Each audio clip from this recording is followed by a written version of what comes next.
નમસ્કાર વિદ્યાર્થી મિત્રો, વસુંધરા એકેડેમીમાં આપ સૌનું સ્વાગત છે. હવે મિત્રો, આપણી 7/6ના રોજ જે જીપીએસસીની પ્રિલિમ લેવાઈ હતી એના મેરિટ અંગે આપણે અહીંયા ચર્ચા કરવાના છીએ. આની સાથે સાથે જે ટેકનિકલ વર્ગનું કોમન જીએસનું પેપર પણ આજ રહેલું હતું. તો આપણે જીપીએસસી ક્લાસ 1 2નું મેરિટ કેટલું રહી શકે એના ઉપર આપણે ડિટેલમાં ચર્ચા કરીશું. તો વિડીયોને લાઇક કરો, શેર કરો અને તમારા મિત્રોમાં તમારા મિત્રોને સબસ્ક્રાઈબ પણ કરાવો. હવે મિત્રો, એની પહેલાં આપણે પેપરનું લેવલ છે જોઈ લઈએ. તો આ પેપર છે એને અઘરું નહીં કહી શકાય, કારણ કે આનું મેરિટ છે એ થોડુંક વધુ રહેવાની શક્યતા છે, કેમ કે બધા વિષયો છે એ વ્યવસ્થિત રીતે પૂછાયા હતા અને મધ્યમ ટુ હાર્ડ એવું કહી શકાય આ લેવલનું પેપર કાઢવામાં આવેલું. આ જે ફેક્ટર છે એના લીધે એના ઉપરથી આપણે મેરિટનો અંદાજ છે એ લગાવીએ છીએ.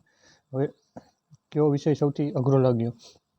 તો આમાં ઓલમોસ્ટ બધા વિષય છે એ બેલેન્સ હતા, પણ ક્યાંક ને ક્યાંક થોડુંક ઇકોનોમી છે એ કન્સેપ્ચ્યુઅલ હતું, સાયન્સ એન્ડ ટેકનોલોજી છે એનું પણ કન્સેપ્ચ્યુઅલ પૂછવામાં આવેલું, અને જે જીએસ છે એને કરંટ અફેર સાથે જોડીને જીએસ પૂછવામાં આવેલું હતું. ભૂગોળના કોન્સેપ્ટ છે જિયોગ્રાફીના એ પણ બહુ સારા પૂછવામાં આવેલા હતા.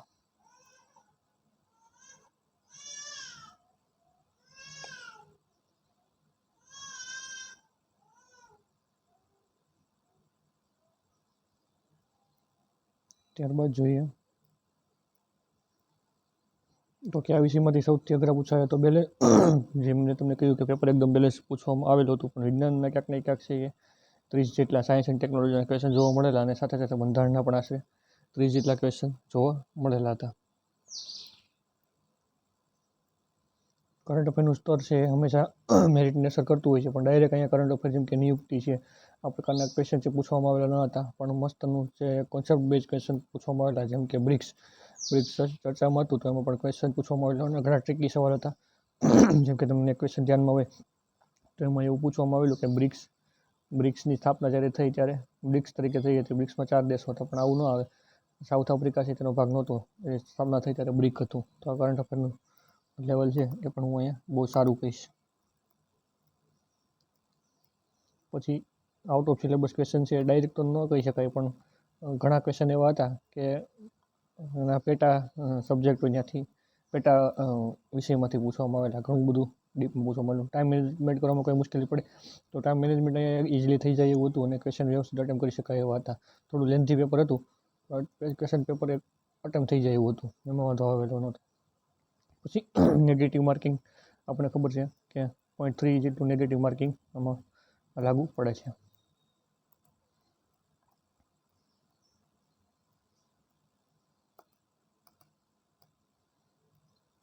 તમારા અંદાજ મુજબ કેટલું જઈ શકે એ પણ તમે વિડીયોમાં કમેન્ટ કરીને જણાવજો. આપણે હમણાં કટ ઓફ તો જોઈએ છીએ, પણ તમારા અંદાજ મુજબ કટ ઓફ છે ખાસ તમે જણાવજો, અને તમારા માર્ક પણ જણાવજો.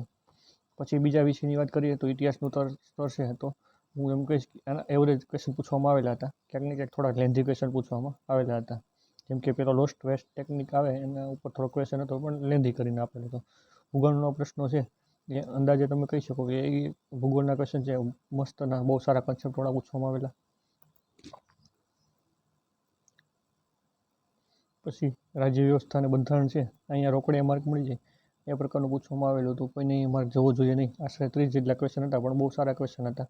ઓલમોસ્ટ તેમાંથી તમે 25 ક્વેશ્ચનના જવાબ આપી શકો છો, અને 20+ તો બધાને આવવા જ જોઈએ. આ પ્રકારનું બંધારણ હતું. પછી અર્થવ્યવસ્થા છે, તો એના ક્યાંક ને ક્યાંક બહુ સારા ક્વેશ્ચન પૂછવામાં આવેલા હતા. ઇકોનોમીના પણ બહુ સારા ક્વેશ્ચન ને કન્સેપ્ટવાળા ક્વેશ્ચન પૂછવામાં આવેલા.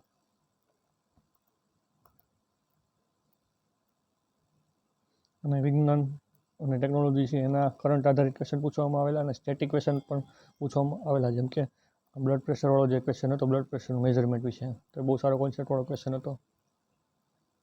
પર્યાવરણ ઇકોલોજીમાંથી પણ ક્વેશ્ચન પૂછવામાં આવેલા. પર્યાવરણ દર પરીક્ષામાં પૂછવામાં આવે જ છે. કરંટ અફેરનું વેઇટેજ પણ એકદમ સારું હતું. અહીંયા કરંટ અફેર છે કન્સેપ્ચ્યુઅલ પૂછવામાં આવેલું, ડાયરેક્ટ કોઈ નિયુક્તિ પૂછવામાં આવેલી નહીં હતી. પછી ગણિત અને રિઝનિંગ, તો ગણિત અને રિઝનિંગમાં હું એમ કહીશ કે એકદમ ઇઝી લેવલ હતું. આનાથી અઘરા ક્વેશ્ચન તો છે કોન્સ્ટેબલ અને બીજી ક્લાસ 3ની એક્ઝામમાં પૂછાય છે. કરંટ અફેર અહીંયા મેથ્સ રિઝનિંગ છે એ અહીંયા બહુ ઇઝી પૂછવામાં આવેલું હતું. અહીંયા તમારા માર્ક જવા જોઈએ નહીં. તો આપણે મેરિટ ગણવામાં આનું પણ કાઉન્ટ કરીશું કે ઓલમોસ્ટ મોટાભાગના ક્વેશ્ચન છે બધાને થઈ જવા જોઈએ. હવે મેરિટને કેટલા પરિબળો છે મુખ્ય, હું માનું છું ત્યાં સુધી 14 પરિબળો અસર કરે છે. આની પહેલાં આપણે મેરિટનો જ્યારે વિડીયો બનાવેલો ત્યારે 14 પરિબળો વિશે પણ ચર્ચા કરેલી. તો એમાં સૌથી અગત્યનું છે પ્રશ્નપત્રનું છે ડિફિકલ્ટી લેવલ કેવું છે. સરળ હોય તો ઊંચા ગુણ તમને આવી શકે છે અને પ્રશ્ન સામાન્ય રીતે મેરિટ તો ઓછું રહે, પણ અહીંયા આપણે મીડિયમ લેવલનું ક્વેશ્ચન પેપર હતું એમ ગણીને ચાલીએ. કુલ ખાલી જગ્યાઓ તો મિત્રો જીપીએસસીની અંદર ઉઠા કે નહીં કુલ જગ્યાઓ છે એ અત્યારે હું કહી શકું કે બહુ સારી ગણી શકાય. 200+ જગ્યાઓ જ્યારે આવતી હોય જીપીએસસી ક્લાસ 1 2માં તો બહુ સારી જગ્યાઓ કહી શકાય. એટલી વેકેન્સી તમને ખબર હોય તો 2024માં આવેલી. પછી છે ઉમેદવારોની સંખ્યા. તો એક ન્યૂઝ પ્રમાણે લગભગ 75,000 જેટલા ઉમેદવારો છે એ આ પરીક્ષામાં હાજર રહ્યા હતા. પછી ઉમેદવારોનું તૈયારીનું સ્તર કેવું છે. મોટાભાગના ઉમેદવારો છે જે એક્ઝામ આપવામાં આવે છે એ સારામાં સારી તૈયારી કરતા હોય છે. પછી નેગેટિવ માર્કિંગ આપણને ખબર છે કે 0.3 છે એ નેગેટિવ માર્કિંગ છે. વધારે ક્વેશ્ચન અટેન્ડ કરો તો એની નુકસાની પણ થઈ શકે છે. આ સિવાય વિશે આપણે પ્રશ્નો કેવા હતા એની વિશે વાત કરી લીધી છે. સમય વ્યવસ્થાપન એટલે કે ટાઈમ મેનેજમેન્ટ પણ વાત કરી લીધી. ટાઈમ ટુ ટાઈમ નહોતું પણ થોડું લેન્ધી ક્વેશ્ચન હતું અને ઓએમઆરમાં થોડીક ભૂલી થઈ હોય તો પણ મેરિટને અસર કરી શકે છે. રિઝર્વ કેટેગરી મુજબ અલગ અલગ લિસ્ટમાં અલગ અલગ લોકોનું મેરિટ અલગ અલગ રહેતું હોય છે. કરંટ અફેર્સ એનું વેઇટેજ પણ સારું હતું અને કન્સેપ્ટવાળું હતું. પછી જે પરીક્ષા પહેલાં માનસિક ટેન્શન કે દબાણ હોય તો એના લીધે પણ આપણે મેરિટને અસર થઈ શકે છે. પછી ગેસ, ઘણા લોકોનું ગેસિંગ છે એ બહુ સારું હોય છે તો એ માર્ક છે એ વધારે લાવી શકે છે અને ઘણીવાર આપણું ગેસિંગ છે એના લીધે માર્ક ઓછા પણ થતા હોય છે. પછી અંતિમ દિવસોમાં જે લોકોએ સારામાં સારી રીતે બધા પ્રશ્નોનું રિવિઝન કરેલું છે, બધા સબ્જેક્ટ ક્લિયર કરેલા છે તો પણ એને ફાયદો થશે. આ સિવાય કોમ્પિટિશન ઓલ ઓવર લે તો જીપીએસસીમાં મેં જોયું છે કે કોમ્પિટિશન છે એ બહુ હાર્ડ એન્ડ કોર રહેતી નથી. ક્લાસ 3માં બહુ કોમ્પિટિશન રહી છે અને અહીંયા તમે જુઓ તો એક્ઝામ આપનારની સંખ્યા પણ ઘણી ઓછી હતી. હવે આપણે કેટેગરી વાઇઝ છે મેરિટ કેટલું રહી શકે એની પર વાત કરીશું. તો મિત્રો આ એક પ્રકારનો છે એ અંદાજ છે, આનું મેરિટ આ એટલું જ રહી શકે એવી વાત આપણે નથી કરતા, પણ મેં તમને આગળ ફેક્ટર કીધા એના લીધે તમે પણ છે એ ક્યાંક ને ક્યાંક મેરિટનો અંદાજ કરી શકો. એના માટે આપણે મેરિટ એટલા માટે આપણે તમને ફેક્ટર બધા આગળ કહી દીધા. હવે જનરલ મેલ કેટેગરી છે એનું મેરિટ હું શું માનું છું ત્યાં સુધી 105થી લઈ અને 115 આની વચ્ચે ક્યાંક રહી શકે છે. જે લોકોને 110+ થતા હોય જનરલ કેટેગરીમાં આ લોકોએ મેથ્સની તૈયારી શરૂ કરી દેવી જોઈએ. આ મેથ્સની તૈયારી તમને CC1 અને CC2 બંનેમાં કામ આવશે. આની સિવાય રેવન્યુ તલાટીની એક્ઝામ પણ આવી રહી છે તો બધી જગ્યાએ તમને કામ આવશે. તો ખાસ કરીને જે લોકોને 110+ છે તૈયારી ખાસ શરૂ કરી દેજો, પણ આ રેન્જમાં ક્યાંક મેરિટ રહેવાની શક્યતા વધારે છે.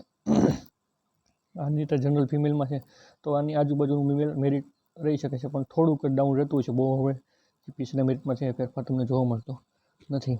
તો જનરલ ફિમેલમાં જ્યાં સુધી હું માનું છું ત્યાં સુધી 100થી લઈ અને 105 વચ્ચે મેરિટ રહેવાની શક્યતા રહેલી છે.